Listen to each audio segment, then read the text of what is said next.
आज का विषय बहुत ही खास हो जाता है।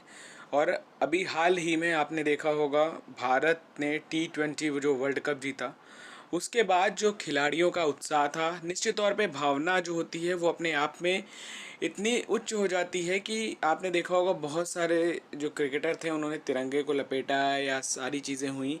उसी में से बहुत ही एक मामला उठ उठ के आ रहा, लगातार आपको चर्चा में होगा, एक कि जो तिरंगा है उसका अपमान हुआ और उसको लेके एफआईआर और सारी चीज़ें पता ही होगा, सारी चीज़ें चल रही हैं। लेकिन सबसे पहले चर्चा में क्यों आ गया? देखिए, हमारा जो एक तरह से है राष्ट्रीय ध्वज का सम्मान करना, उसके साथ साथ जो prevention of insult to national honour act 1971 है, यानी राष्ट्रीय गौरव अपमान निवारण अधिनियम 1971, उसके तहत क्या है कि राष्ट्रीय ध्वज का सम्मान करना, इसमें क्या क्या नहीं करना चाहिए। तो झंडे को जमीन में, पानी से नहीं छूने देना चाहिए, शरीर पर नहीं लपेटना चाहिए। केवल क्रिमिनेशन जैसे कुछ होती है, महान जो हस्तियां हैं या जो एक तरह से अभिनेता जो नेता हैं, वो निश्चित तौर पे उन सभी के जो जिनको मतलब एक तरह से प्रोटोकॉल है कि जब वो ख़त्म होते हैं तो झंडे में उनका अंतिम संस्कार किया जाता है।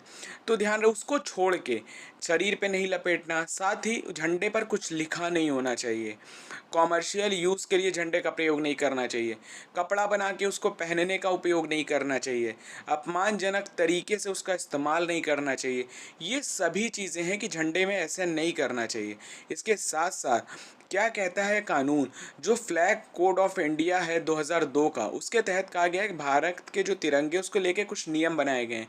क्या क्या है? सबसे ऊपर इसमें केसरिया का रंग होना चाहिए, साथ ही झंडा सम्मान पूर्वक लहराना चाहिए, हमेशा साफ और सही जगह पे इसको फहराना चाहिए, हालत में होना चाहिए। रात में यदि लगा रहे हो तो वहाँ पे प्रॉपर लाइटिंग की व्यवस्था होनी चाहिए, सम्मानजनक जगह पे होना चाहिए। मतलब ओवरऑल हमें अपने झंडे का, अपने देश का, क्योंकि झंडा हमारे देश का प्रतीक है, हमारे लिए गौरव का पल है। तो निश्चित तौर पे जब झंडा हम लेके चलते हैं ना, तो अपना आत्मविश्वास कितना, मतलब कितना प्रभावशाली होता है। तो वो चीज़ है जो अपमान नहीं करना चाहिए। ये सारी चीज़ें हैं। इसके साथ ही साथ जो अभी चर्चा में आया कि आपने देखा होगा, जो T20 वर्ल्ड कप के बाद जो सारी चीज़ें हुई, निश्चित तौर पे ये चीज़ें हैं ज़रूर गलत, लेकिन कभी कभी होता है जो राष्ट्रीय भावना होती है ना, वो उद्देश्य क्या होती है, मानसिकता ये नहीं होती कि हम ध्वज का अपमान करें, वो ये लगता है कि हमारे लिए कितना महत्वपूर्ण है। सही बात है कि नीति नीयत को देख के चीज़ें तय की जाती हैं। तो अपने आप में ये इम्पोर्टेंट था, तो ध्यान रखिएगा इस चीज़ को। और राष्ट्रीय भावना हमेशा सर्वोपरि होती है।